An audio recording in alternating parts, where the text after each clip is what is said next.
What's going on, everyone? It is April 28th, 2021, and here we are for your Wednesday night AEW Dynamite post show. How are you guys doing? Hope you guys are doing great. I'm doing great. I'm a little DirecTV.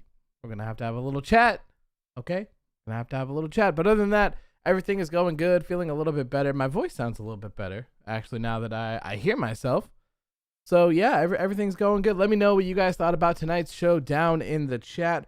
Overall, I thought that tonight was a good show. I thought that tonight was a very good show from AEW. I'm very excited for Blood and Guts. Cannot wait to see that. Cannot wait. I'm so glad that more matches got added to the card as well. I was actually pretty scared there for a moment that we were only going to get like the Blood and Guts match. And I just, I don't know about that one. I don't know. I don't feel like that would have been too great of a thing to go down, just having one match over a 2-hour show. But anyways, let me shout out to everyone here in the chat. Philip was here earlier. Welcome, my dude. Maddie Jackson, hope you're feeling better, my friend. Vange, how are you doing? Ashton Delight as well. Safa's here. Rocco, Chef is in the building. Obi James. Reader is here, who I believe is Marcel. Marcel's in the building as well. Flash says, hey, OW, I'm sorry for not being in the other shows. No worries, my friend. No worries.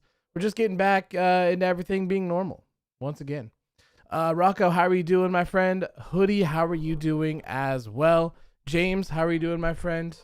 Is someone at me door or something like that? Is that Amazon? Yeah, I would say that is Amazon package. But yeah, the hype for Blood and Guts, man. Ooh. Yes. Yes. The Pinnacle and Inner Circle parlay today was great. Absolutely amazing.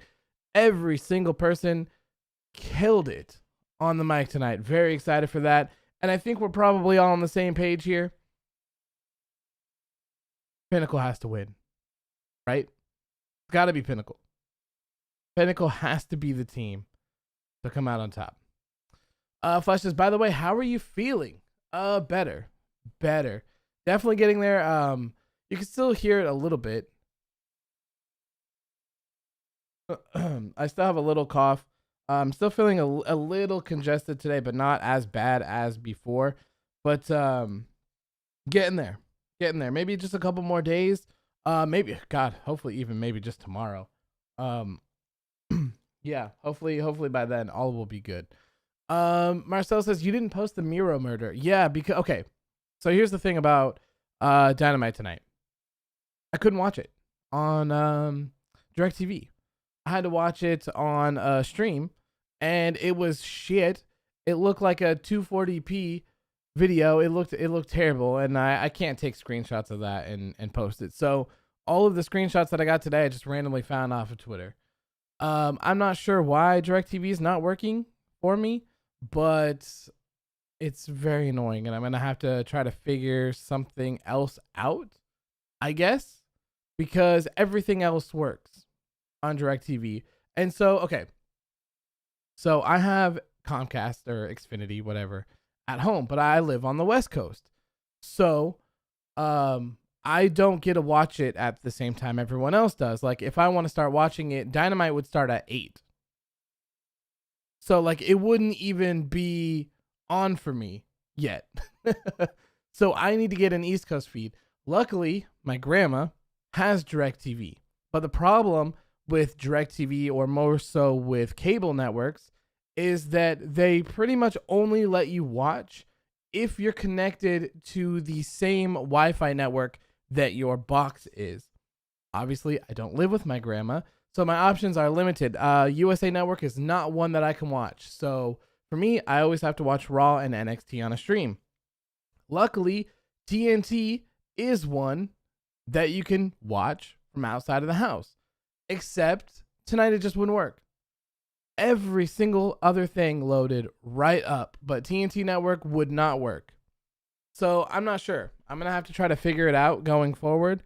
If that's not the case, I might try YouTube TV. I think that you can watch the shows on that, but I'm not quite sure. We'll see. Let's see here. Sop says I'll be really disappointed if the inner circle wins. Me too. Me too, man. I saw first says, good evening, AEW. Hope you're feeling better. I am, man. Feeling better. Getting there, slowly but surely. Molly Man says, when in the world did the Young Bucks become heels? I'm confused. A couple of weeks ago. It was a program on Dynamite. It was a 6-man match. If I remember correctly, it was Kenny Omega and the Good Brothers taking on Jon Moxley and the Young Bucks.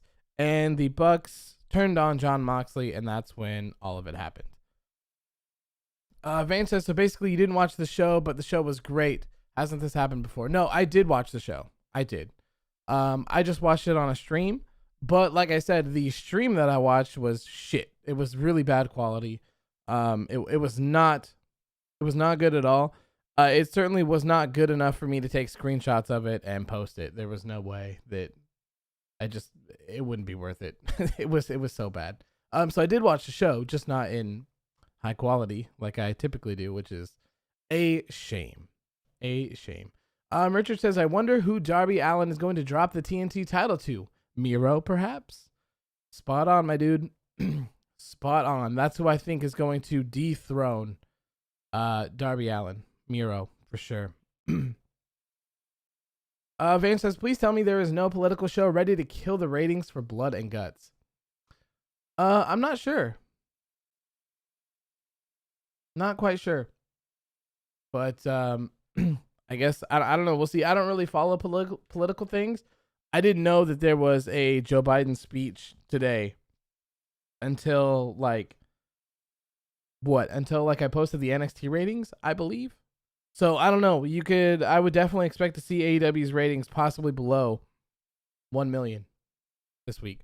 Next week, their ratings, AEW's ratings for Blood and Guts should go to the moon.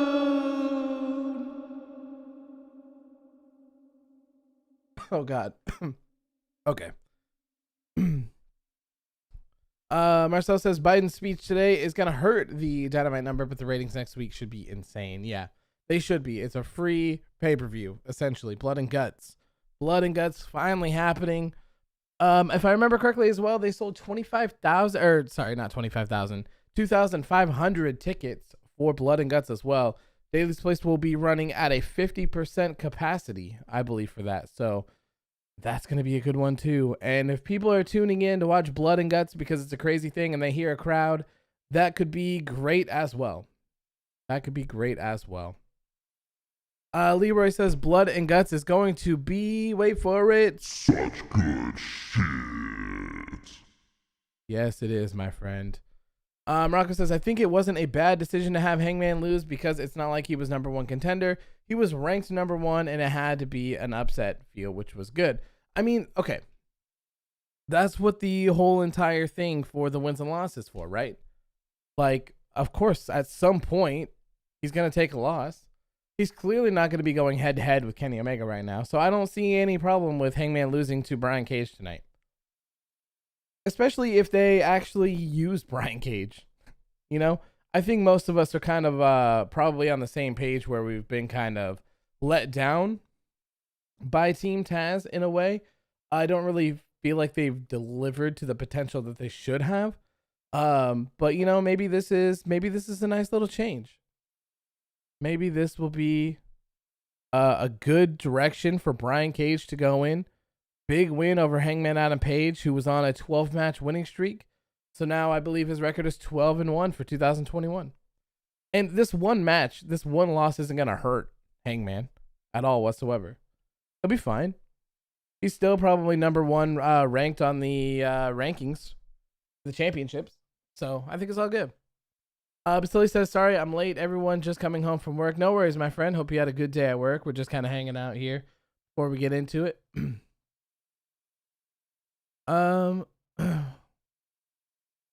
Let's see here. Marcel says, oh, a big news. All the matches except the Blood and Guts match is taped next week. So the live crowd will need to watch the other matches first and will be refunded if they're mad. Interesting. Okay. So it is going to be a one-match show. I guess. Interesting. Maybe that's why it's only $25. Crazy. Molly Man says, speaking of Team Taz, has anyone in the group ever defended the FTW Championship? Yes, he has. Brian Cage has defended it like once or twice, I think. But I don't think that's the point of it. It's not supposed to be.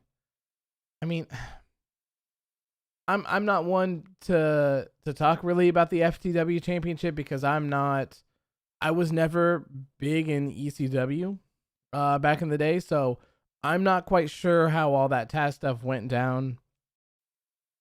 God, 30 years ago, 25 years ago, whatever it was back then. I'm not quite sure what all that was for or anything like that. I'm not sure exactly what the purpose is for the FTW Championship, but it's not supposed to be like, I don't think it's supposed to be acknowledged as a championship, and I don't think it's really supposed to be defended. I don't like it, if I'm being honest with you. And maybe that's because I don't really understand the history of it, but I don't like it. I don't think it adds anything. If anything, I think it takes away from people seeing him with it.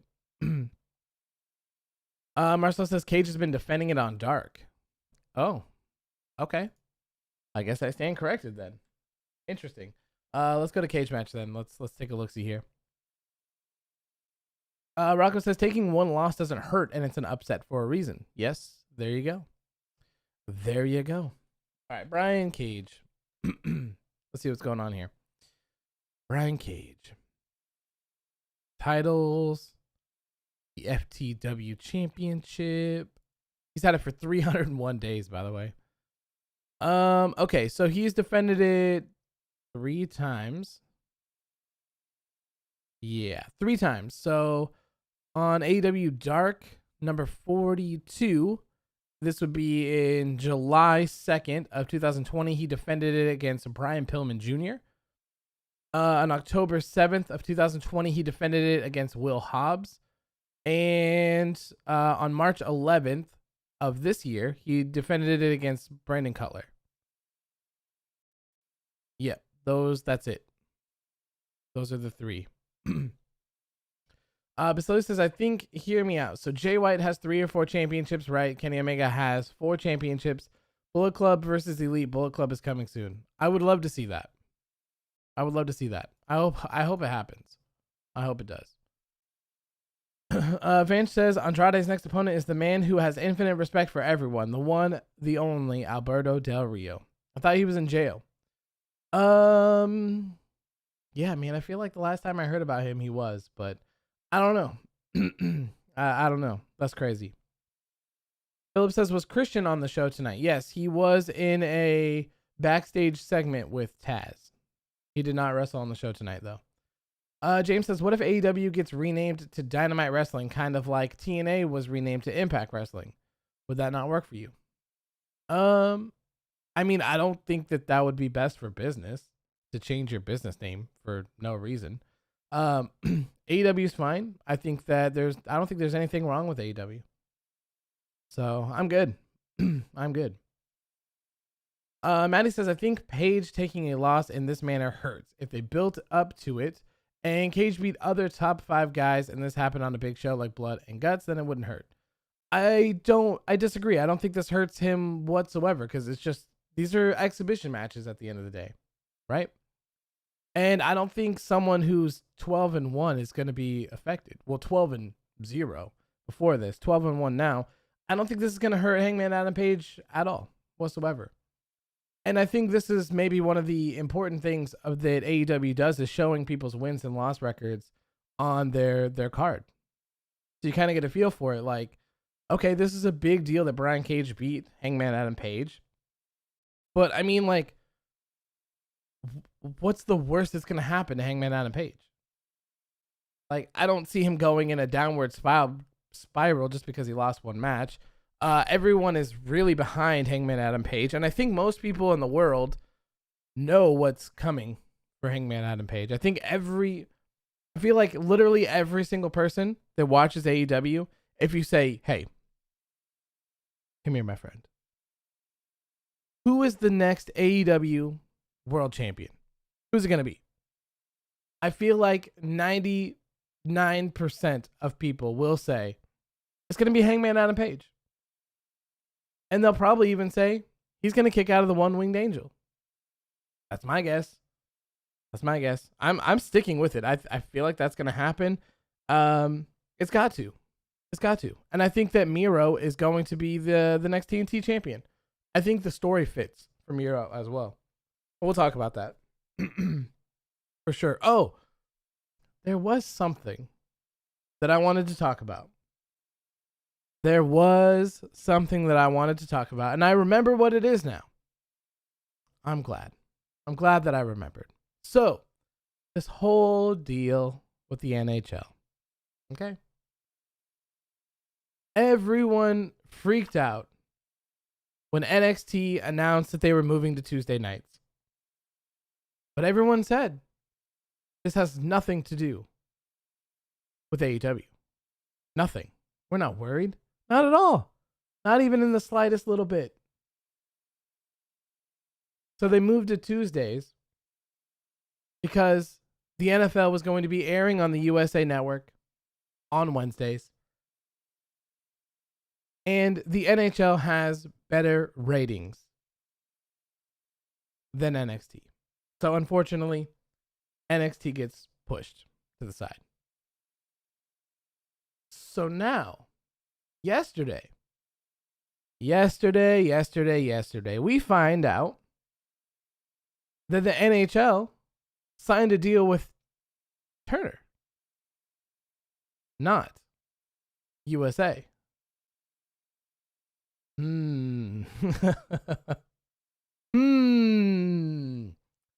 That's very interesting. So you're telling me that the NHL isn't even going to be on the USA Network?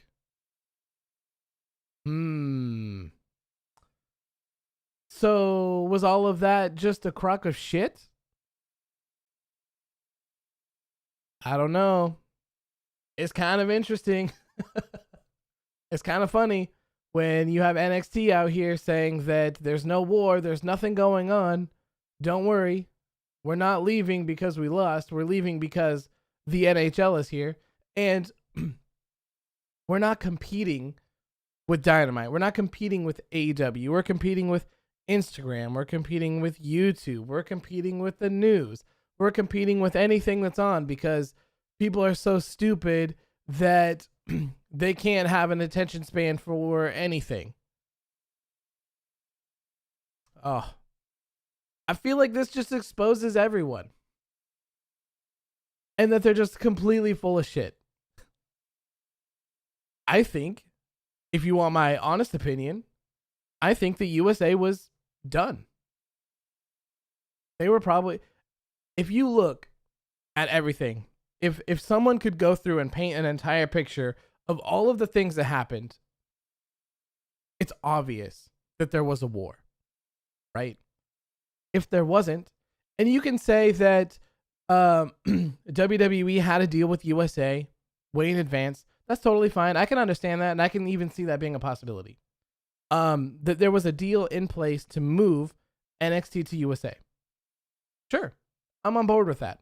But when you jump the gun and you try to beat, well, you don't try, you actually do beat AEW Dynamite to TV 2 weeks early, but it's clearly rushed because USA is not ready to have you on the network. So your first 2 episodes is 1 hour on USA, 1 hour on the network. What does that tell you? They weren't ready. It was rushed. What does counter booking tell you every single time that Dynamite is doing something and they're running a pay-per-view or they're running some sort of special event? And then, guess what? Out of nowhere, NXT is running an event as well. NXT is running the same world championship matches. Like, come on, bro. To tell us, like, this is the thing that I find so frustrating. I hate being lied to about stupid shit that we already know. We already know the reason why. So to be like, oh, we're only moving because the NHL is coming to USA Network and they're going to take over our Wednesday spot? Or, in the words of Triple H, saying, no, We had this plan for forever. We always planned to move to USA Network and be on their programming for like a year, only to switch dates. Please.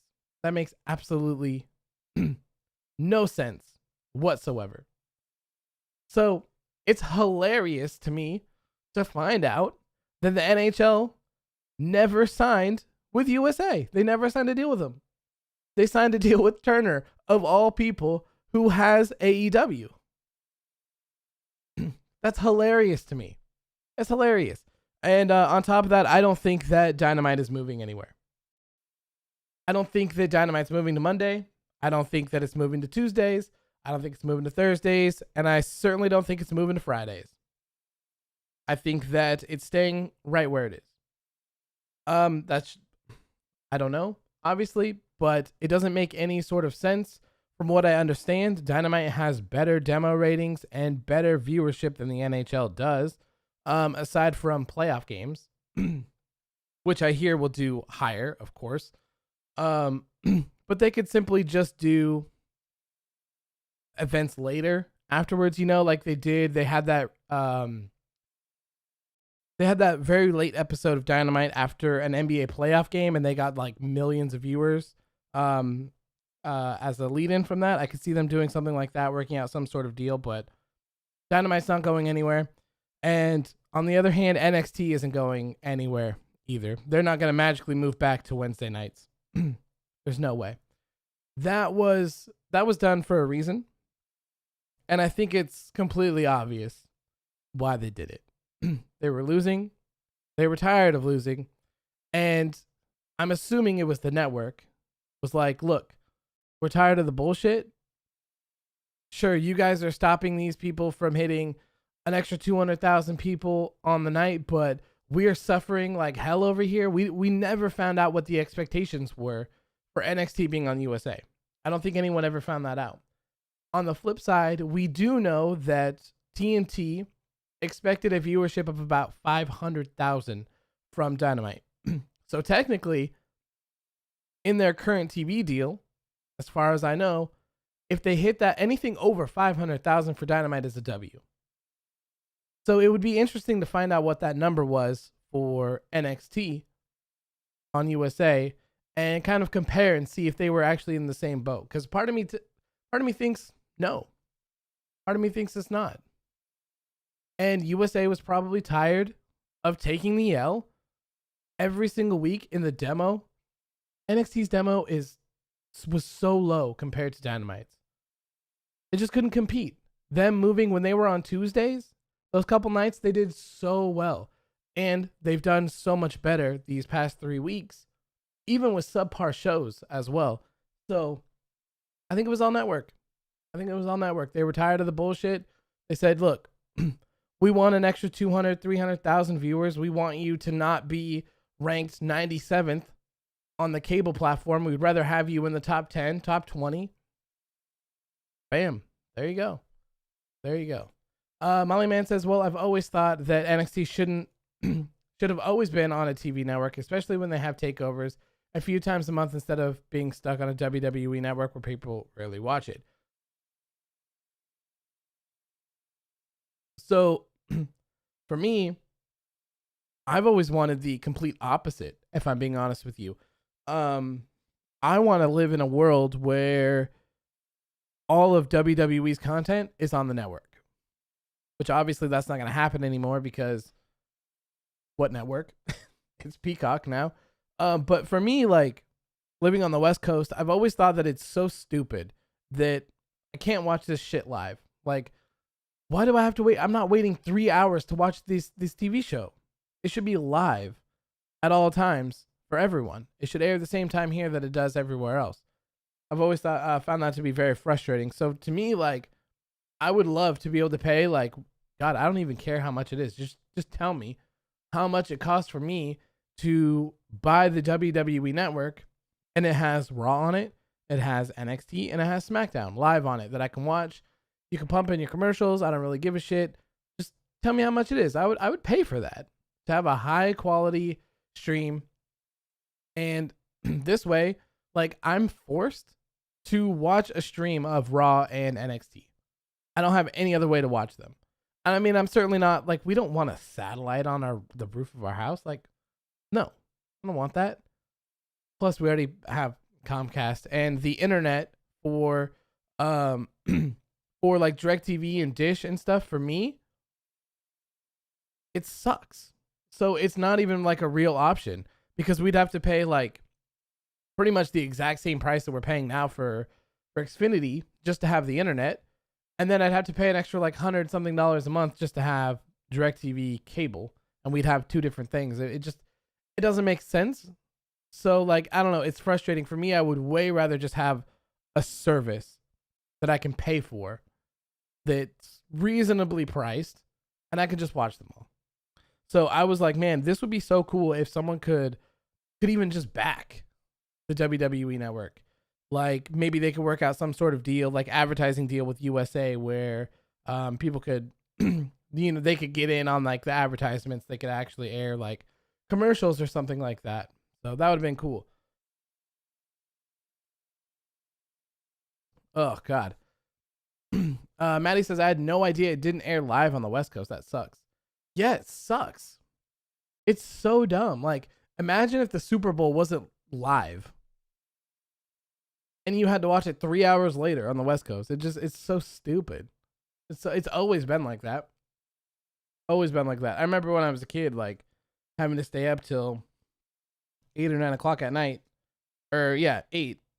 8 is when Raw was on and it would end at 11 or 10, I guess, back then because it was 2 hours. But yeah, now we watch them at 5. They air at 5 here. Raw ends at 8 for me. Everything else ends at 7. So it sucks. It sucks. So I don't know. I might try YouTube TV.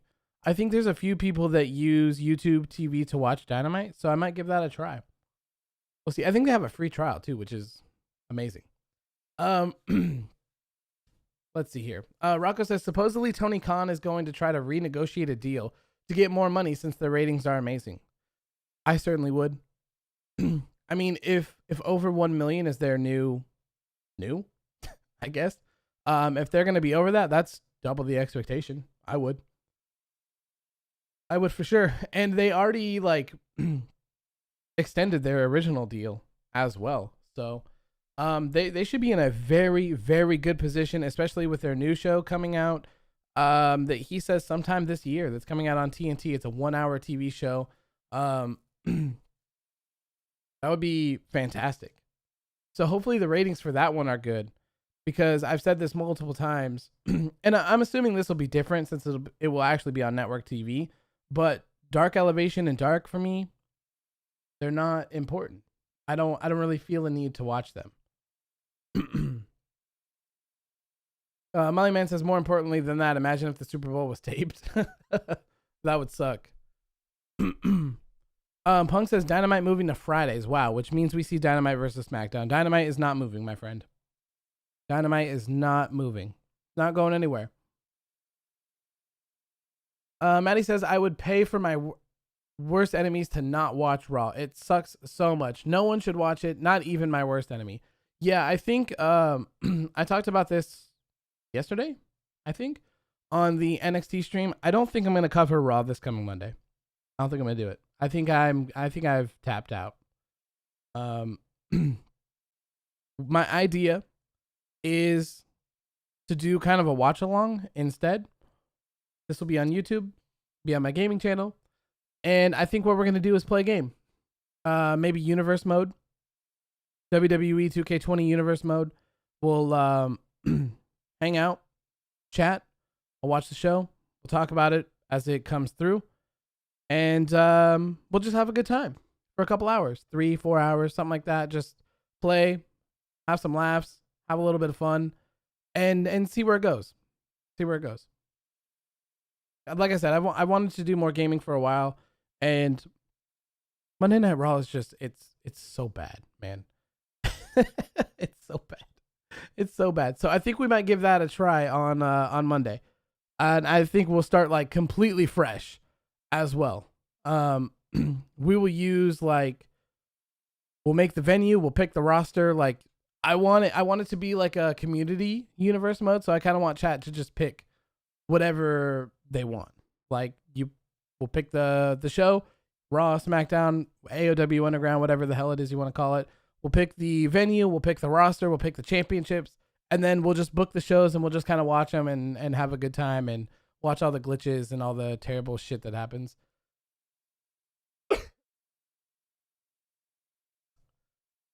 Maddie says, I wish everything ended at 7 here. That's a nice amount of time afterwards. Yeah, I can see that appeal, but it actually kind of sucks because it's in the middle of your day. At least for me. Like, I don't go to bed till like 2 or 3 o'clock in the morning. So for me, I would much prefer that I get a little bit more work out of the day and dinner, and we can go out and we can grocery shop and do the things that we need to do and stuff like that, and then come back and watch the show. I feel like that would have been great.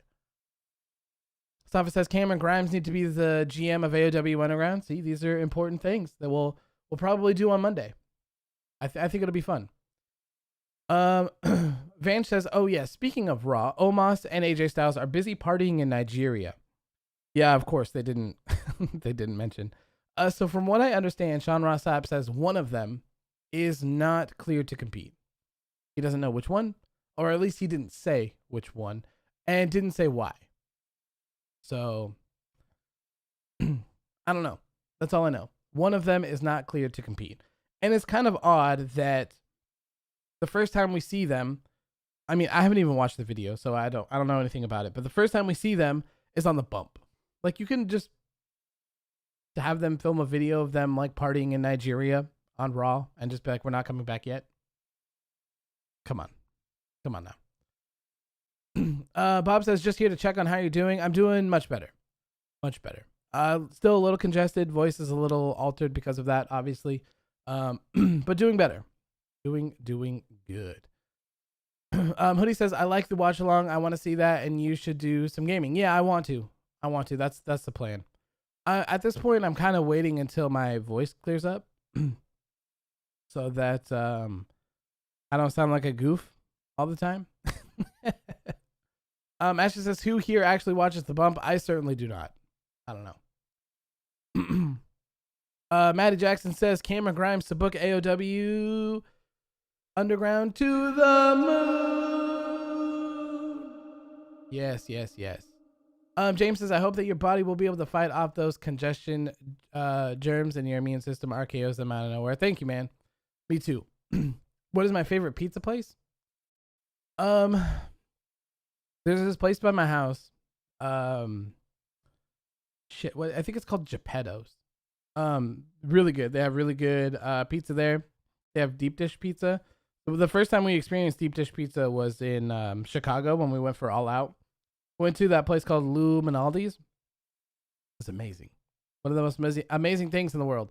And there's actually a place like by our house that makes like the same pizza. It's amazing. If we're just talking about like different kind of cheaper pizza, I like Mod Pizza. Mod Pizza is great. Obi James says, I heard that AJ and Omos will be on Raw this week. That'd be great.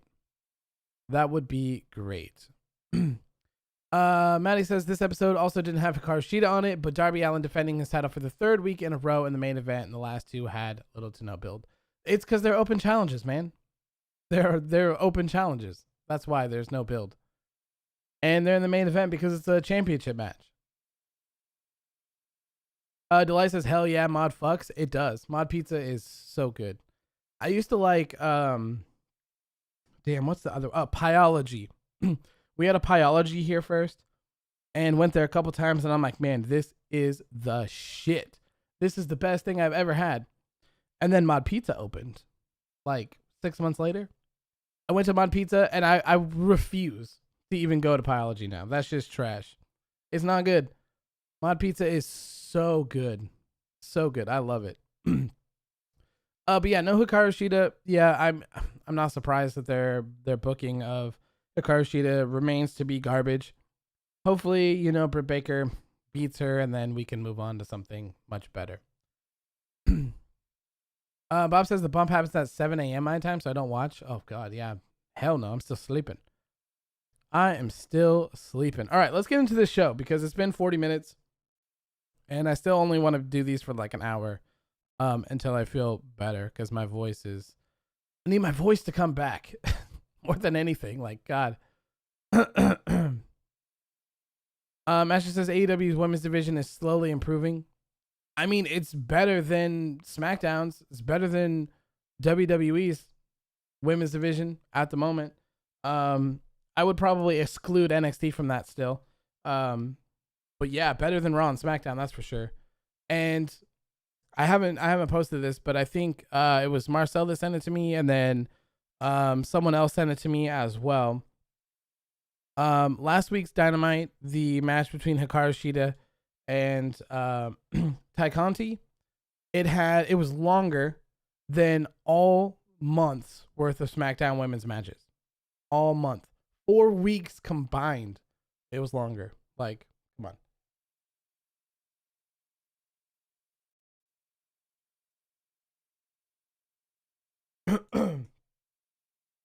Oh my God. Maddie says, but why are they the main event every week? You had Cheetah versus Conti last week and didn't have it in the main event. You should have built Jungle Boy versus Allen and done it this week. Because that was the week that it was Matt Hardy, wasn't it? The Tai Conti and Hikaru Shida match was the same one with Matt Hardy, I think. And that match was crazy. And like Marcel just said, because Darby's a draw. Yeah. Darby is what you go to see. I don't think anyone's really... I mean, we all know that the AEW women's division is that great. So, putting on Hikaru Shida in the main event, like, no. There's a reason why Britt Baker and Thunder Rosa were in the main event. They deserved it. And they killed it. They kicked absolute ass. Tai Conti and Hikaru Shida was great, but main event, especially when it's... I can't remember if it was Matt Hardy and Darby Allin, but if it was, like, to go on after that, like, that match has to be last. And if it was against Darby and Jungle Boy are, like, stupid over. The AEW people love those two guys. So, of course, they're going to be in the main event as well. Like, those are two huge people. Molly Man says, I'm predicting right now that the WWE 2K Universe thing you do on Monday is going to crash at least 20 times. I'm waiting for it. I'm expecting it. You know, I paid $100 for that game, so I need to get my money's worth. If it really gets that bad, I can boot up 2K19 instead. Or we could just, go completely the opposite way and do Fire Pro. They have Fire Promoter on there, and it's so much fun. So much fun to do Fire Promoter. So we could do that as well. We can try one and move to the other if that's the plan. Elvis says, how did 2K20 cost you $100? Because I bought the deluxe edition when it first came out. Actually, I think it was $80, $90, I think. But it was close. It was very close. But yeah, it was because it was the it was all the DLC crap, and you get it like a week early or something too, and yada yada yada yada. But it was a little bit cheaper because if you bought the console edition, you got like a signed Ric Flair mat or some shit, and you got something else. But you did, and like the WWE card games, you got like a code for some cards for that or something like that. That didn't come with the PC version. Miley Man says, just do 2K19. That's what I do. I think that the glitches and stuff will be funny. That's why I want to do 2K20. That's why. I'm expecting it to be chaos. And I'm not like, I don't plan on like taking it seriously and doing like any like serious booking or anything crazy. Like, it's just, you guys are going to run it. I'll control it. You guys run it. You want whatever championship you want, we'll put it in there. You want this match to happen, we'll put it in there. If you want these guys as a tag team, these guys will be a tag team, and then we'll just watch them and have some fun. But like I said, Fire Promoter is an option as well. That game is amazing. Absolutely amazing. I did a couple episodes of Fire Promoter, and it was back when we started like the moving process and all that, so I stopped. But it was a lot of fun. Like, and like even just watching those matches is a lot of fun because of the the criticals and all sorts of stuff like that. It's great. Okay, so now that it's been 45 minutes, let's get into the show really quick. Oh, sorry, I forgot to mute that. My bad. Safa says the roster in 2K20 is better. 2K19 doesn't have Keith Lee or Matt Riddle, which is something else that I'm interested in seeing as well. The roster, seeing how many people are gone and how many people aren't in it and stuff like that. It's crazy. Van says, because since this Raw, many people are missing Paul Heyman, because back when fans were from Survivor Series 2019 WrestleMania 36 gave some decent shows. There were a couple. I think they need to do a draft or a shakeup. Maddie says, we get to book it. The Fiend will live even if it's in 2K and you will see The Fiend lives. Yeah. Whatever the hell it is you guys want to do, that's what we're going to do. I think it'll be fun. We'll just kind of sit back, relax, hang out, put people in matches, watch them just stand there, watch them end up facing each other or facing someone completely different. I don't know. We'll see. Okay, so let's get into the show here. Tonight's episode of AEW Dynamite opened up with Hangman Adam Page taking on the FTW champion, Brian Cage. And I missed this. I wasn't home at the moment, but Hangman's nameplate says got jumped by a high schooler. And as he was coming out, he got beat up by Brian Cage. Yeah. He got attacked from behind. So that was pretty funny. I didn't see hardly any of this match. I have no idea how it went. We got here like a couple minutes late, and of course, like nothing would play for me. So I didn't catch it. The only thing that I know is that Brian Cage won, and I'm not mad at that either. I'm not mad at that at all. Hangman Adam Page had a 12-0 record going into this match, and now he is 12-1. I don't think it's going to take anything away from Adam Page. The only thing here is that since they gave this this W to Brian Cage, they need to do something with it because it's an important win. It's a big victory. So I don't know how the rankings work with all of this. Like, is he literally just going to become the number one ranked now because he dethroned the number one ranked? I'm not very good with the rankings. I don't quite understand how they work. So if that's the case, I'm cool with it because while I don't feel like, we'll talk about this a little bit later as well, but I don't feel like I've seen a lot of Kenny Omega and Jon Moxley, even though I have. They've been running this feud for quite a while. It still feels it doesn't feel overdone yet, I guess is what I'm trying to say. It doesn't feel like I've actually watched it every week, so I'm not like tired of it, but I would prefer that they don't continue that route. I wouldn't mind to see Brian Cage step up now. Maybe Brian Cage steps up to the plate to Kenny Omega next. And more than anything, I guess it's going to be very interesting to find out how Kenny Omega is booked going forward. Marcel says, I feel like it's Omega and Eddie. That'd be fine with me. That's fine with me too. They just need to keep Hangman Adam Page sideline for a little bit until we get to that point. And I've been saying this for a while now, that I feel like we'll see where this is headed, but I still have absolutely no idea where this is headed. I don't understand what Kenny is doing. If they're just going to have the AEW stuff on AEW, the Impact stuff on Impact, I feel like it kind of defeats the purpose, right? For me, I feel like the whole thing should be fuck y'all. Like, you guys suck. Impact sucks. We came in, we took your world championship. We took 2 of your world championships. We took the Impact World Heavyweight Championship and the TNA World Heavyweight Championship. And we have them on our show. And there's nothing you could do about it. What are you going to do? Nothing. This is the god of professional wrestling, Kenny Omega. You can't stop him. He's got all the world championships. What are you going to do?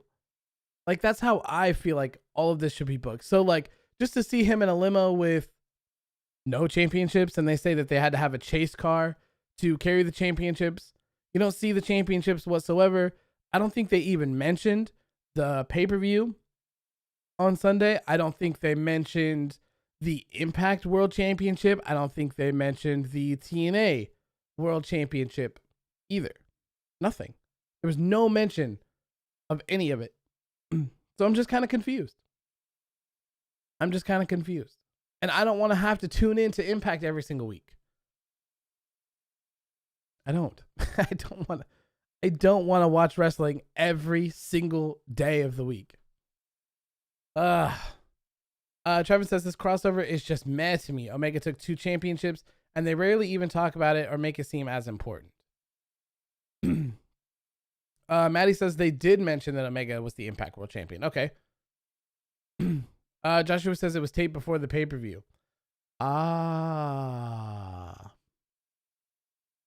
That's a good point. That is not something that I had considered. I forgot that they do a live one and then a taped one. You might have just nailed it. Okay, I take back everything.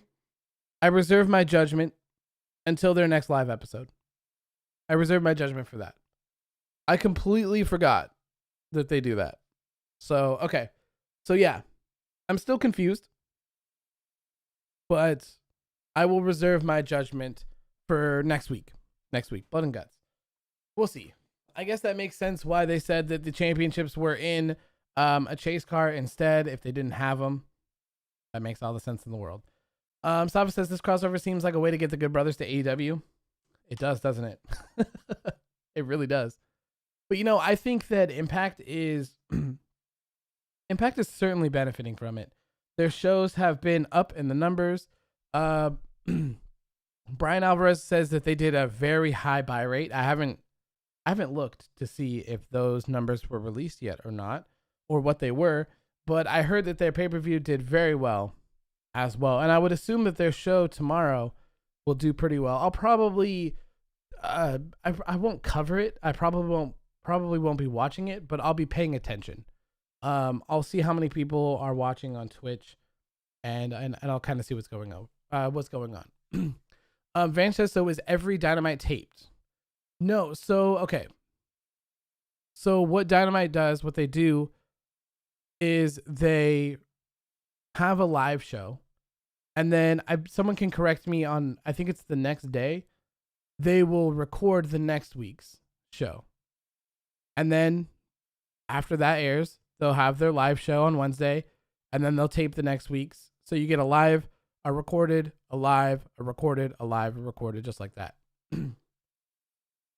Maddie says, I just keep up with Impact's Instagram. That keeps me in the loop enough. Yeah, I usually use Twitter for me.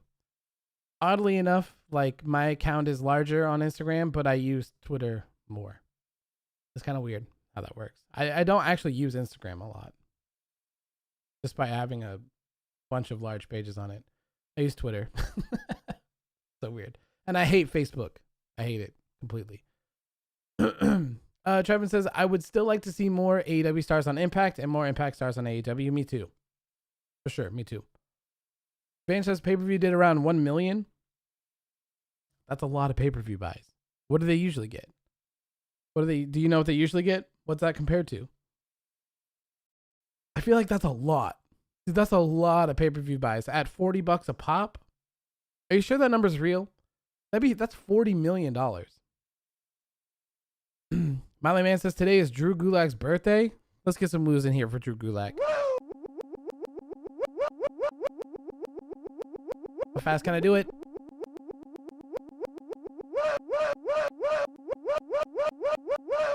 There we go. Oh, good Lord. Happy birthday, Drew Gulak. Obi James says, I was going to watch Impact, but I remember that the NFL draft is on tomorrow. Ooh, that sucks for them. Man says, the sounds are back. Yes. Ding dong, hello. The sounds have been back since yesterday, I think. Maddie says, I doubt they got 1 mil. They go from 100K per week. And usually you don't get every person buying that, which, yeah. I feel like 1 million is high. Very high. Okay. So next up, we had a tag team match here with the Young Bucks taking on the Sydal brothers. Again, unfortunately, I didn't see very much of this match, if any of it at all. I saw the low blow, and I saw that the Young Bucks got the win with the BTE trigger. And then I saw that young boy Brandon Cutler came out with the cold spray and the ice packs. I thought that was a hilarious little touch there. It's funny, like, because it's one of the things that I really like about New Japan is that after their big matches, they come out and they like take care of people because they just literally just been beating the shit out of each other for 20, 30, 40 minutes. It's one of the things that I like about the New Japan product. So like, it's funny to see them do this here, but in sort of like a heelish, childish way because they didn't need them. So. Maddie says Young Bucks versus the Sydal brothers reminds me of Omega versus Matt Sydal. Must be Monday. I mean, those are literally two different matches, though. The same people aren't even involved in all those matches. You just have Matt Sydal in one match. Like maybe if it was a Buck versus Matt, perhaps. But I don't draw any comparisons with those. Let's see here. What was next? Next up was Orange Cassidy taking on Penta L0M. If that's his name. I'm just going to call him Penta. Okay? Penta. Orange Cassidy versus Penta. I loved this. I caught most of this match. I was still trying to figure out all this crap. But I did catch most of it and I liked it. I've become a huge fan of Penta and Ray Phoenix and Orange Cassidy. Like, these guys are great. And just like the fun and games between Penta and Orange Cassidy was great as well. It's a lot of fun. I love when Penta does the Cierro Miedo and just like shoves it into your face. The sign. It's great. And then you have Orange Cassidy doing his Orange Cassidy thing as well, lifting his hands up, trying to put them in his pocket. And every time Penta's like, no, does his. And then he does the little glove thing where he takes the glove off really slowly, throws it. Alex Abrahantes catches it on the outside of the ring. It was like a big old deal. It was great. Orange Cassidy goes, takes his glasses off, throws them over. Trent reaches out his hand to catch him, and they just flop all the way to the floor, and he just holds his hand there like he still caught him. Like, I love the antics between them. It's great. I don't understand how Orange Cassidy can get away with the shit that he does, but it works, and it works great. I don't know if there's anyone else in the world that could just put their hands in their pockets and act like they're kicking you hard, but they're really not. There's just something really enjoyable about it. Maybe it's the fact that he can have his hands in his damn pockets, but he can do all this crazy stuff at the same time. Guy is able to do all these crazy moves with his hands in his pocket. Most people can't even do a kip up. He could do it with his hands in his pocket. It's crazy.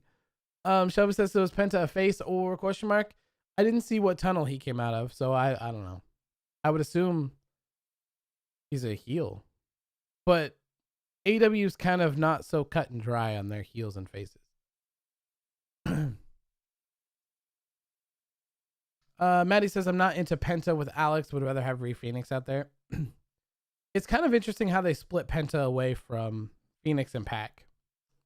But I like Alex with them. I like the Penta says stuff. I like all that. Maddie says, great match, but terrible finish. Babyface doing heel things. To me, it was just Payback's a bitch. To me. That is how Penta won the match last week, if I remember correctly. So to me, it's just kind of like you're a little taste of your own medicine, a little payback. That's what I get out of it. I don't know what's next for them. Maybe another match, maybe a tag match. I don't know. But Penta, Ray Phoenix, man, I cannot get enough of those guys. They're so great. They're so good. Vances Miro is a good man. He beat Kip Sabian to hell. He hurt Kip's arm by closing the door to his arm, and then he apologized. Yeah, what a sweetheart, right? What a sweetheart. He's like, I forgive you. I love Miro. I'm very excited for him. I'm happy for him. I hope that he becomes the next TNT champion. And we'll talk about it in the main event. I think it will fit perfectly. It will fit perfectly fine. So next up, we had the parlay between the Pinnacle and the Inner Circle. This may have been the best part of the show. This was incredible. Every single one of these guys spit a promo. It was incredible. They killed it. Every single person killed it. I was literally expecting to see MJF and Chris Jericho kind of just battle while everyone else just stood there. No. Nope. They all delivered. Everyone brought their A game tonight. Everyone looked absolutely incredible. The Pinnacle looks great. The face Inner Circle looks great. I was excited for Blood and Guts just because it's Blood and Guts, because of what it is. This is the first thing that we are seeing of its kind in AEW. So of course that alone is exciting. The name of it, Blood and Guts, the violence, like all of that is very exciting. But this,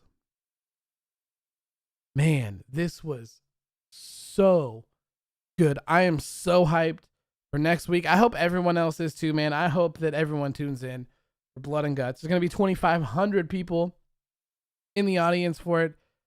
It's going to be a really, really good one. I can't wait. I can't wait. And I will ask you guys, I think I kind of briefly talked about this. I think most of us are probably on the same page, but Pinnacle has to win, right? Are we all on the same page here that Pinnacle has to win Blood and Guts? They have to. They can't form an ultimate heel team to take on the Inner Circle and lose in this huge match. What is it? I don't think the Inner Circle gains anything from beating Pinnacle here. If anything, Pinnacle has to take the W. They have to. Because where do they go from here if they lose? They will have infiltrated the Inner Circle. They will have, well, MJF and Wardlow will have infiltrated the Inner Circle, got kicked out of the Inner Circle, only to form a more ultimate heel team, only to lose? There's no way. They can't do that. I hope they don't do that. They're smart enough over there at AEW. I think that they'll figure that out. But, man, hopefully Pinnacle wins. If so, I think this would do a lot for them to cement all of these guys as big heels. MJF has been fantastic in AEW. Sean Spears has been very, very hit or miss in his booking. His stuff with Cody, the chair, it was great. Then he just disappeared. The glove stuff with Tully was... and then he kind of disappeared again. So it's good to see him. The guy's very talented, so it's good to see him here. His promo tonight was great as well. FTR they've been great ever since they came. So great to see them. And then Wardlow. Wardlow, the guy's going to be a future star. 100%. So all of these, they need to win this. They need to win this to take them to the next level. And I think this would really benefit people like Wardlow and Sean Spears, who have been... Wardlow hasn't been lost because he's always been featured with MJF, but Sean Spears has certainly been lost. And this is just the perfect the perfect thing for them to do. Be together, kick ass, kick the Inner Circle's ass, more importantly. Come out on top in a huge Blood and Guts match. It's going to be violent. People are going to remember it probably forever. It's great, man. It's going to be great. I cannot wait. So hyped for this. Next up, we were supposed to have a match between Kenny Omega and Eddie Kingston. I believe. Kenny Omega said, nah, bro, I'm the world champion. That's not how this works. So he sent out MT Nakazawa. What the hell is the MT? Why is he MT Nakazawa now? What is that? I laughed at first because I mistakenly thought that MT was IT. And I was like, oh, that's funny. Like, IT, because he's like the computer guy. Like, ha ha ha. MT. Maybe his middle name starts with a T? And it's like Michael T. Nakazawa or something? I don't know. I don't get it. Maybe it's something that I missed. How's it going, Michael? Good to see you, my friend. Maddie says Pineapple Pete, I'm assuming, to join the Pinnacle. That'd be great.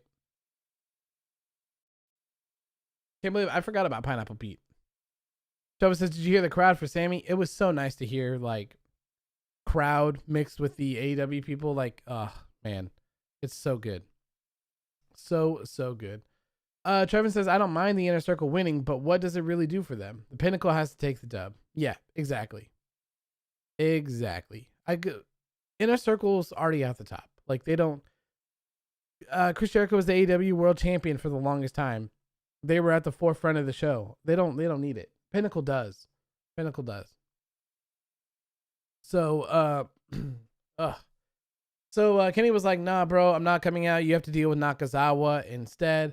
Nakazawa attacked Eddie Kingston from behind with a clipboard. It didn't go as planned. Eddie Kingston beat the hell out of Nakazawa, put his left ankle locked into a steel chair, and he was going to break his ankle.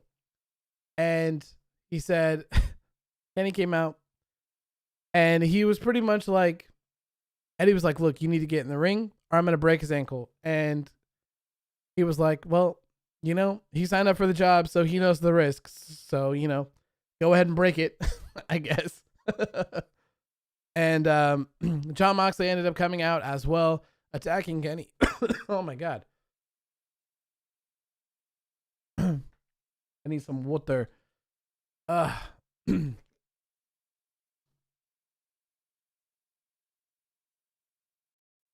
there we go. Michael says, you should join the Dark Order. I did join the Dark Order. They never replied to my email, unfortunately. Elvis says, I wanted Inner Circle to win, but you make a good point about Pinnacle needing the dub, so I feel like I'm rooting for Pinnacle now. Good. Yeah, good. I think that they're the ones that need the W. They need the W. Vane says, guys, seriously, what happened with wrestling? Why is everyone saying the wrong name? First Drew McIntyre, Adam Pearce's Pineapple, and now MT Nakazawa. Yeah, I don't understand. And Maddie says this entire segment must be Monday. This wasn't for me. I didn't like this at all. I'm fine with them continuing the feud, like I said earlier, with Kenny and Mox and Kenny and Eddie Kingston. That's totally fine. I don't mind. Like I said, they've done it a lot, but it doesn't feel like a lot yet. Like, it doesn't feel draining. It still feels pretty entertaining to me, at least. So I don't mind them continuing things like this, but this just felt weird. It felt so out of place to make this. I'm assuming they did it to make that tag match for next week, but it was completely unnecessary. They could have done it in some other way, for sure.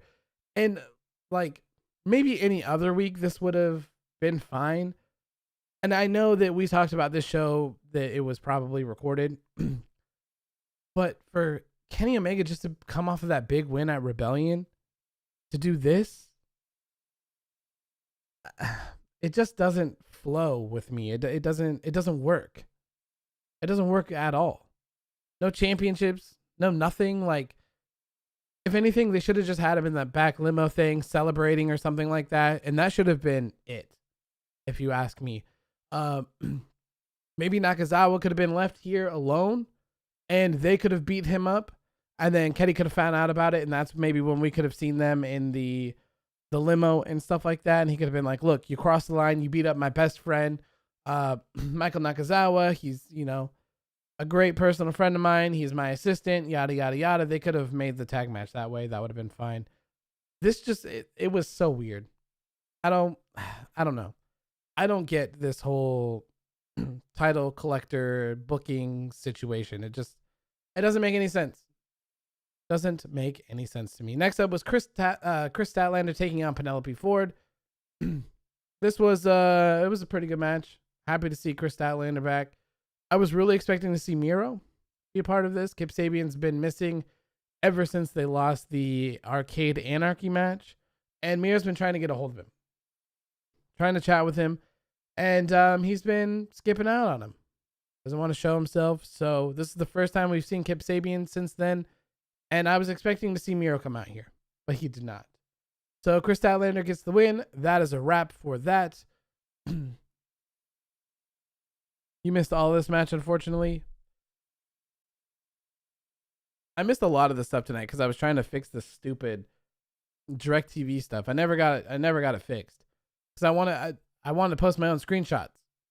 I like to take my own screenshots so that I can talk about the things that I want to talk about. I feel like you can't necessarily talk about the things you want to talk about if you don't have the picture for it. So like, I didn't find a picture of Miro beating up Kip Sabian, so I couldn't post it. I wasn't going to just get like a picture of Miro or something and do that. So it sucked. So I need to get that fixed for sure. So next up, AEW announced all of the things that we're going to be getting. So coming up, this is on May 12th. So this would be in 2 weeks, I believe. 2 weeks, we will see the IWGP United States Champion Jon Moxley defending against Yuji Nagata. The Forbidden Doors opening once again. And see, this is one of the things that like confuses me.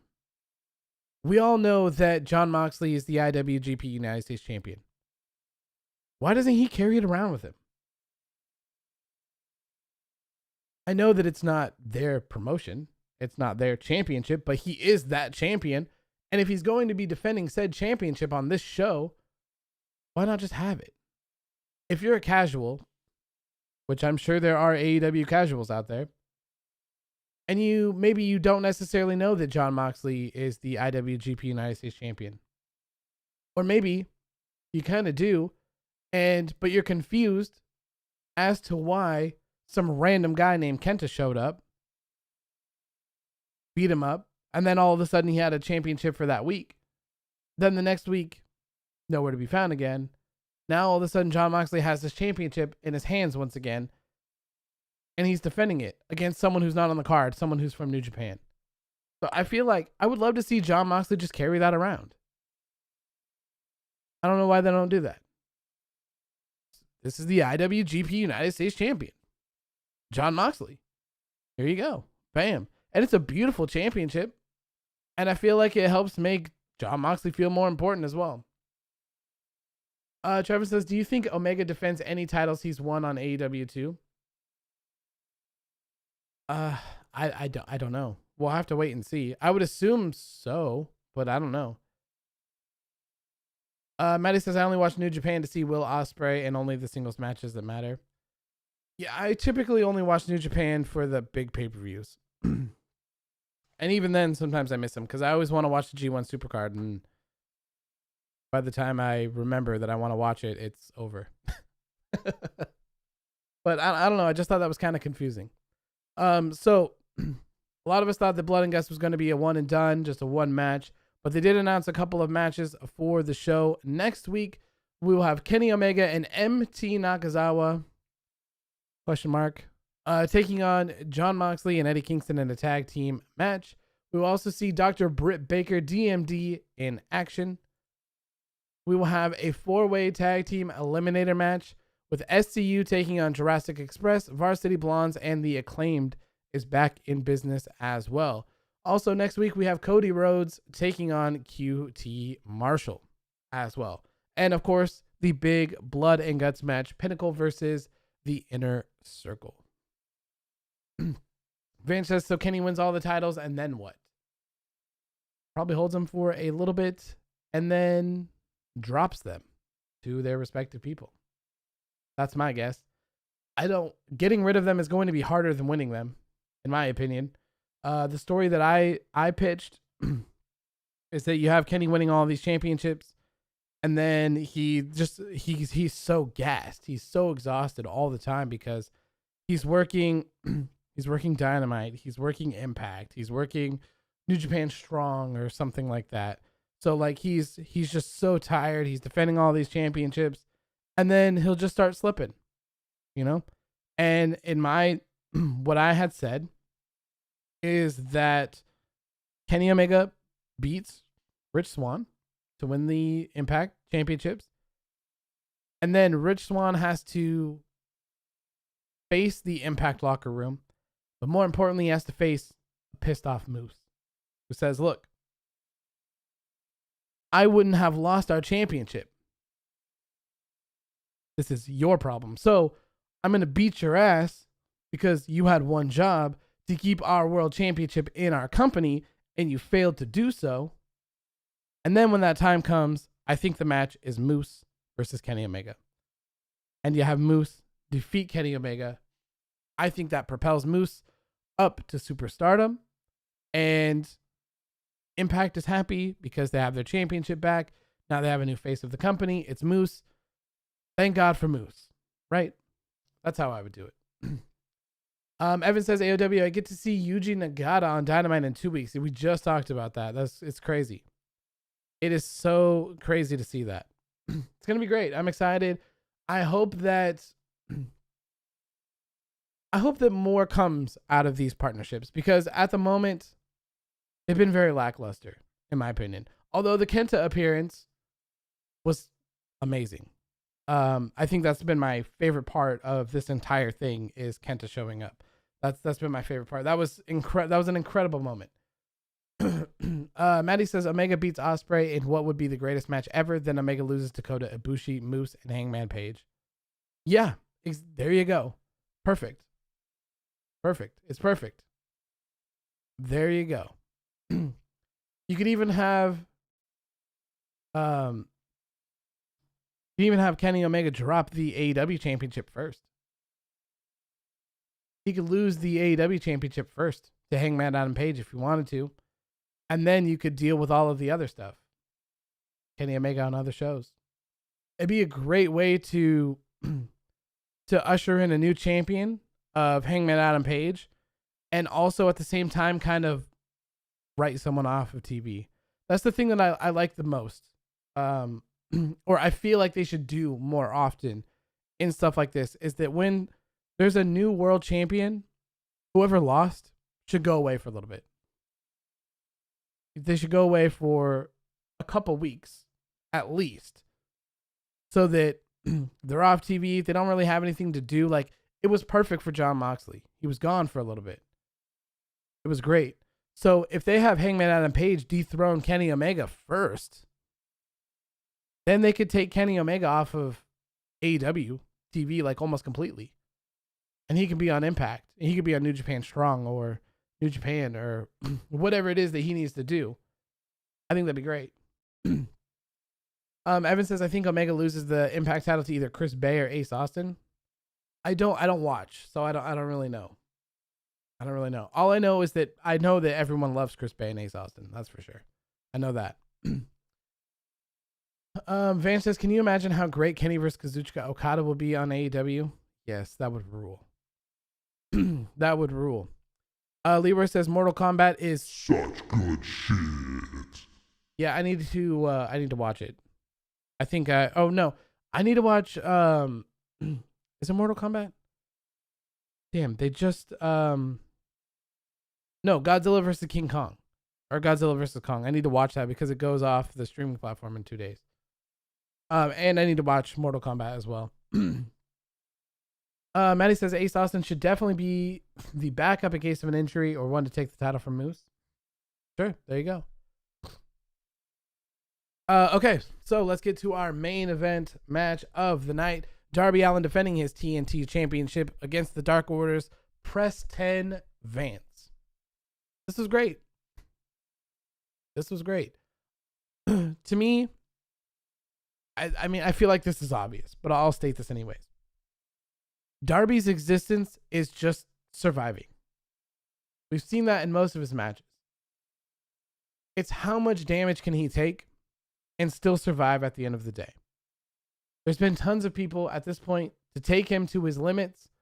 Well, I guess not necessarily his limits because he's always been able to overcome the odds, but a lot of people have had Darby Allin in very bad spots where he probably shouldn't have been able to overcome the odds. Tonight was no different. Preston Vance, 10, whatever it is you want to call him, had him in a submission, and Darby had no way out. It was over. But 4,000 IQ Darby Allin remembered that you can walk up the turnbuckle there and knock him down. So it was simply like, I know a lot of people would be like, oh, well, what, like a shitty finish. But it fits. It fits. Someone who is struggling, someone who's fucked, essentially. They're screwed. He's got nowhere to go. He's got nothing to do. And he just has that one maneuver that he can use to get over on 10 and pin him. I like it. And more importantly, I feel like this story is going to stretch over into Miro. So like I said, you have this guy, Darby Allin, gets his ass kicked all the time, but he's always able to just barely hold on. He's just barely able to overcome the odds and wins until he gets in the ring with Miro. Miro is a beast. Miro is an unstoppable force. And Darby Allin will not be able to overcome the odds when it comes to Miro. That's the story. That is the story for me. I think it fits. I think it fits perfectly. So all of these great things going on with Darby, like I'm glad that all of that, there's some questionable things that I do want to talk about before we go here though, in this whole Darby thing. But these, if you don't know, these are essentially open challenges. I think Darby picked Jungle Boy as well. And Darby picked 10 because he was Brody Lee's chosen guy and all of that stuff. So that's why he went up against 10 tonight. That's why there's no like story or anything. He's picking his opponents to defend his championship against. So you have Darby defending his championship out here. Main event, killing it. Great to see people like Darby Allin and 10 in the main event this week. Last week, Darby Allin and Jungle Boy. Hey, you love to see it. You love to see it. So I like the open challenge. I like him defending the championship. I like the story of Darby surviving. And I like the story of Darby not being able to survive Miro. I like it. I think it fits. And my complaint is, what is Sting doing? I still don't understand why Sting is involved in this. I guess he's just Darby's manager, which is fine. But I'm just kind of confused why he's fighting Luchasaurus. I'm confused about his relationship with Lance Archer. Are they going to fight? Are they going to have a match? Are they going to form some weird Darby, Sting, Lance Archer stable thing? Jake the Snake Roberts in there as well. I don't know. It's confusing. And then, where does Ethan Page and Scorpio Sky fit into this? Do they want a TNT Championship match? But who gets a TNT Championship match? Because didn't Scorpio Sky just lose a TNT Championship match to Darby? Ethan Page hasn't. But they're attacking Darby, and they're attacking Sting, and they're kind of involved with Lance Archer as well. There's just a lot of cooks in the kitchen for this. And I don't necessarily understand why. Most things are pretty straightforward. Most things are pretty understandable. This, not quite. Maybe I'm missing something because I don't watch Dark or Elevation. Maybe Ethan Page, Scorpio Sky, and Lance Archer, maybe they're doing something over there that I'm not familiar with. It's very possible. But from where I'm sitting, from watching Dynamite every single week, I don't quite understand why this is a thing that happens. And I don't understand the Dark Order's involvement either, especially since the Hardy family offices aren't involved, at least this week, either. I don't know. It's a case of too many chefs in the kitchen, too many cooks in the kitchen. I don't understand. Maddie says Darby's going to do exactly what Cody did. I think it's lazy booking. It makes Darby look like an idiot. How does defending your championship make you look like an idiot? He's picking challengers. I don't think it's lazy at all. Open challenges, you could argue that doing open challenges is lazy because you don't have to do anything, but I think it's fine. I don't think there's any problem with it. I don't think it doesn't feel stale whatsoever. And I think more important than anything is that it doesn't feel lazy. There's a lot of the times where some things, like on a Monday Night Raw, where you can tell why they did certain things because they didn't want to book them. They didn't want to tell a story. I don't feel that way for these. And I don't know, maybe that's just me, but I don't feel like these are lazy. I feel like they're still story driven. There's things in them, not necessarily that I like. Sting, Lance Archer, Dark Order, Hardy family offices, Scorpio Sky, Ethan Page, like all that crap is happening in these matches, and I don't necessarily agree with them, but they are stories, I guess, in some way. But I don't think it makes him look like an idiot. I don't think this is bad booking whatsoever. I think it's great. I think it's great to see homegrown AEW talent in their main events.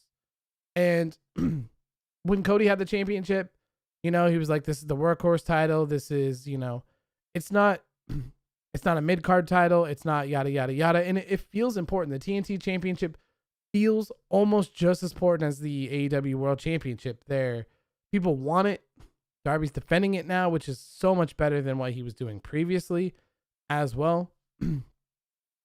Maddie says he's picking them week after week, even after going through tables the week previously. Darby isn't selling the big matches. Give it at least a week in between matches. Is Darby, though. He's a crazy bastard. He's Jeff Hardy today. He's the new Jeff Hardy. This is what Darby does. He survives. I don't think you need to sell a table, going through a table for over a week. Not Darby Allin, at least. And not in that fashion. I don't think that was bad at all. It's Darby. His whole entire thing is surviving. And I think it fits. I think it works just great. Ashton says Darby is immune to pain. Yeah, pretty much. Like he's crazy as hell. I think it fits. And like I said, more than anything, I'm happy that there's AEW people that are young talent that are in the main events. And you can argue that maybe it doesn't need to be in the main event, but Darby draws. Darby's an attraction. He's a huge attraction for AEW, so that's why he's going to be in the main event. That's just kind of the way it is. Like, when we're talking about the women's championship, yeah, you have the women's championship on the card as well with Hikaru Shida and Tay Conti, but it's Darby. Darby probably outdraws both of them combined. So it's only natural for someone like that to be in the main event. And especially, I believe you guys corrected me on that one. It was Darby and Jungle Boy. Like, Jungle Boy? One of the other guys that are stupid over. Maddie says Darby's surviving things that he brought on himself when Cody already did it and paid for it. Yeah, but that's Darby's character. Darby survives. That's what he does. I don't get your problem with an open challenge. I don't understand. He wants to defend his championship, and that's the way it is. Like, I don't understand the problem with that. It's wrestling. Like, you're a champion, you have to defend your championship. Darby spent months not doing jack shit with the TNT championship. So if he's defending his championship every single week, I don't care. It's much, much, much, much better than anything that was going on before. Darby main eventing last week lost them 200,000 viewers.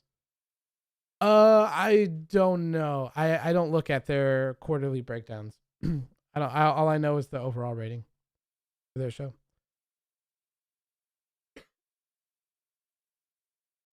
Trevin says the way they have superstars randomly attacking Sting or having Sting randomly attacking them just makes me laugh and confused.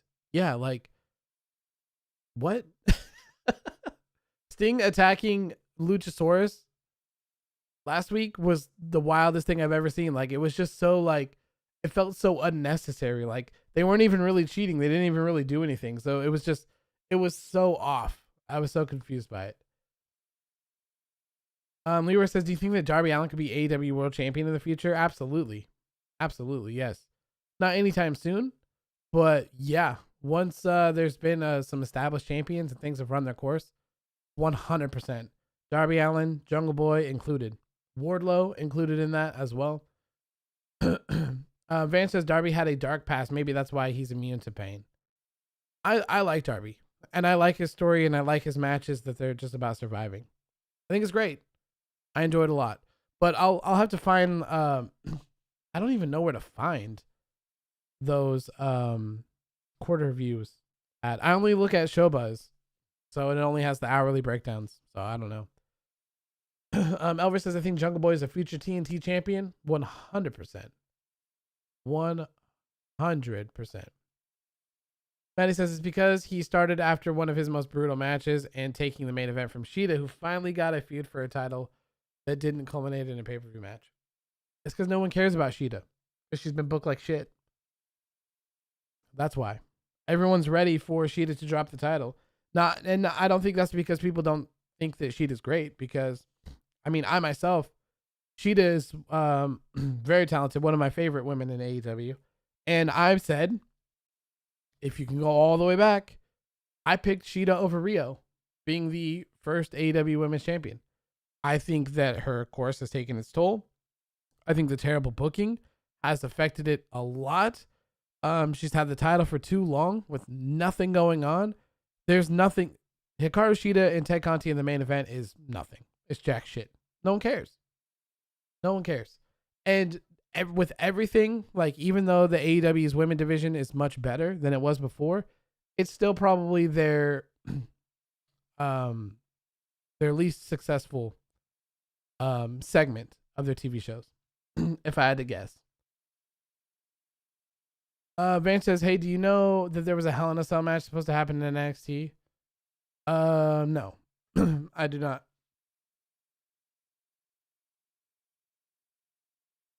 Trevin says she does like Asuka, incredible star, but championship reigns have been booked so poorly. Yeah, I think you nailed it. I think you nailed it. The other people can relate to that as well. Like, I love Asuka more than anything. One of the best in WWE. Her championship reign was god awful. It was terrible. Absolutely terrible. So I'm happy that her championship reign is over, so that we can just stop pretending like it wasn't bad and we could just move on. That's all I want to do. I want Shida to lose her championship so that we can move on. That's what I want to do. I just want to move on. That's all. Elvis says, one AEW that interests me and I feel has potential in the company to shine is Max Caster. They should utilize him on TV more. Yes, they should. Max Caster and Anthony Bowens are great. The Acclaimed, so good. So good. Ashley says Shida's reign is very comparable to Asuka's reign as Raw Women's Champion. Very talented, but they've been booked like shit. Yep. Agree. Maddie says a lot of people were behind Conti to win the title. They would have waited to see if that Conti was going to win.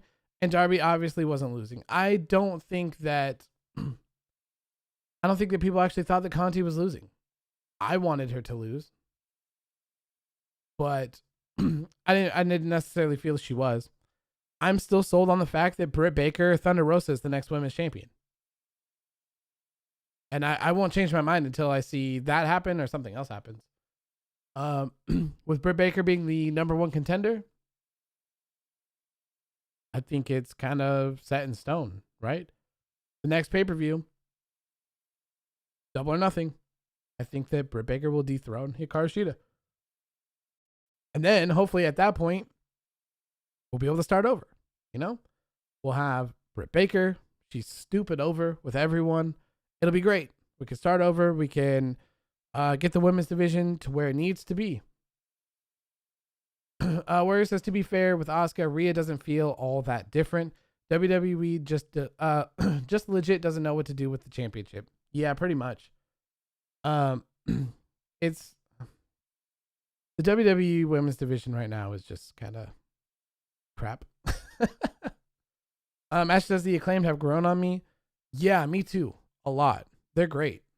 They're great. Fan says, around 2020, around WrestleMania 36, there was supposed to be NXT TakeOver Tampa Bay, where there was supposed to be a Hell in a Cell match between Ciampa and Gargano as of Gargano's betrayal. Interesting.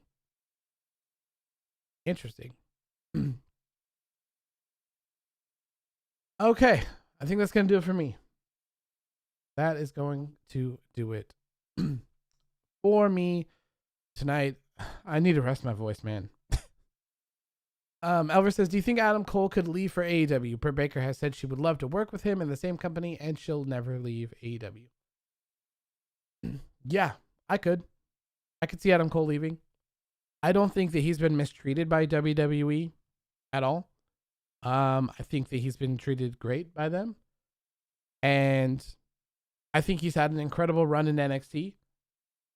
But yeah, I could certainly see Adam Cole leaving.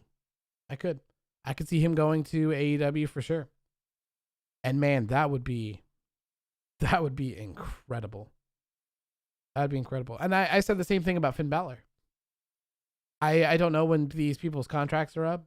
And obviously I don't know them, so I don't know what they're thinking. But I could certainly see it. Adam Cole seems like a guy that could leave and go with his friends. They made up, supposedly they're the ones that wanted to end the Undisputed Era. What's next for Adam Cole? If Adam Cole is going to do the job for Kyle O'Reilly and put Kyle O'Reilly over as a single star, what's next for Adam Cole? I don't think Adam Cole survives in NXT, not in the main event scene, and not with Undisputed Era. Sure, maybe he'd go to SmackDown. Maybe he'd go to Raw. He has a small chance of surviving on SmackDown, but even then, I feel like it's only a matter of time, even for someone like Adam Cole, to slip behind the cracks and not be able to recover from it. So, yeah, I could see Adam Cole leaving. I could definitely see Adam Cole leaving. Finn Balor, what's Finn Balor going to do? It'll be interesting to see, like, if Finn Balor's going to return and do the Walter stuff, that's perfect. But what's left for Finn Balor in NXT? Tag team championships? Maybe just some dream matches. Maybe that Finn Balor hasn't had yet. I don't know if there are any of those. But Finn going back to Raw or SmackDown, they're not going to let him be this character that he is right now. So I could see Finn leaving as well. Obi James says, Finn, Cole, AJ, let's get the band back together. I don't ever see AJ leaving, unfortunately. I feel like he's older. He's at the end of his career. And for him to throw away the WWE Legends stuff just for a very small stint in AEW, I don't feel like it's worth it. Maybe if AEW can throw that stupid amount of money at him, maybe, I guess perhaps it could work. Or maybe if he's able to work out a deal with WWE where he's like, look, just give me 6 months. I'll come back, be a legend, and I'll be with you forever. I don't know if Adam Cole is cool enough with Vince McMahon to get something like that going, but if not, I don't see AJ throwing it all away. He's older, he's got a family. I just can't see it. But AEW could have a promising Legends thing future as well. They got Sting, they have Jake the Snake, they have Tully, Christian, Big Show, like all those guys. You never know. Maybe AEW could have a nice retirement package as well. But if AJ Styles is interested in being a WWE legend and being a part of future WrestleManias, future events, maybe like those one more matches where he can come out of retirement and fight Triple H or something, like he'd have to throw all of that away. All of it away. Trevin says, if Cole and Balor go to AEW, Adam Cole versus Kenny Omega and Finn Balor versus Darby Allin instantly came to my mind. It'd be crazy. Warrior says, and let's be real, more guys going to the main roster is not going to make these shows better. Only the writing team can do that, but they aren't. Yeah, the WWE roster is probably one of the best rosters they've ever had in their entire careers, their entire history of their business. It's not the people. It's not the talent, I guess. It's the people writing the shows. The people putting the shows together. They don't know what they're doing. It just doesn't. More people isn't going to save it. And we've seen that. I mean, look at what Bianca Belair and Rhea Ripley have done. Nothing. So. Van says exactly. AJ versus Kenny needs to happen soon. Otherwise, another dream match not happening, just like AJ Styles versus Shawn. Man, I wish that we could get AJ Styles versus Shawn Michaels. Maddie says, I think AJ leaves after his contract is up. Don't think he's too happy. The Twitch stuff, not getting his match versus Triple H. Maybe he's comfortable with the money. True. You do have a good point. He didn't get his match with Triple H. But I'm not quite sure if that was I mean, I don't know how he feels about it. The Twitch thing, that pissed me off for sure. And I'm sure that someone like AJ Styles probably makes a lot. I think Zelina Vega was making more money from Twitch than she was from her WWE contract. So yeah, I mean, maybe if AJ Styles is frustrated with that, perhaps. Very big possibility, and it sucks because you have like Adam Cole and stuff streaming. I was watching Adam Cole stream the other day. Man's supposed to be in the hospital, but he was playing like I don't know. I can't remember what he's playing. Resident Evil or something like that. Just sitting there having a good old time. Vance says that's what happens when a boomer controls a company and isn't cool with games. They just don't want to making money. It's dumb. To take something that I'm doing extra on the side and taking that money and putting it towards my guarantees is just a crock of shit. And like if you're worried about them using their names, just don't let them use their names. I mean, I guess you probably can't do that with AJ Styles, Paige and stuff like that. But like, just let these people use their real names. Stop taking away stuff from like this. You should want your wrestlers to connect to the community more. Maybe you have people who are huge fans of AJ Styles. They don't like WWE, but maybe AJ's like, bro, I got this crazy match coming up at WrestleMania with a 20-foot giant Omos. We're taking on the New Day. Maybe he can convince his viewers, to watch the shows. I don't know. Maybe get more viewers. Maybe get more loyal people. Maybe AJ Styles sells some more merch from WWE Shop. I feel like there's tons of benefits outside of it. And honestly, like, a lot of the lower card, mid card people that I really like, it's because of outside of WWE. When I saw him on Swerved or whatever, or some sort of documentary, a ride along, videos from other people, gaming streams on Up Up Down Down, stuff like that. Like, that's how you can connect with people. So I think it's really stupid to take that away. Maddie says, I would watch Cole, Cesaro, Breeze, and Woods play Fall Guys back when it was at its biggest. Yeah, it's a lot of fun. It's stupid to take away from people. And it's also stupid not to take away from certain people because they're still able to do that. But AJ Styles can't. It's so dumb. All right. Anyways, that's going to do it for me.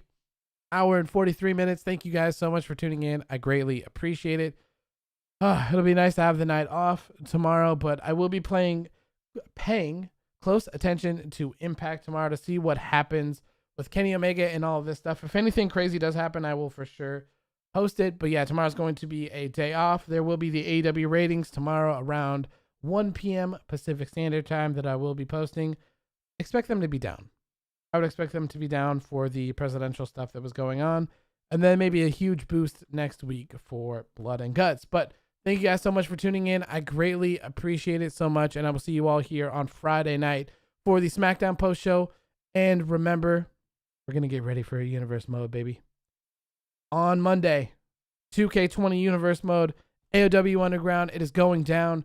It will also kind of / be a Raw watch along. And it should be a good time. So anyways, thank you guys for tuning in. And I will see you Friday. Have a good rest of your night. Peace.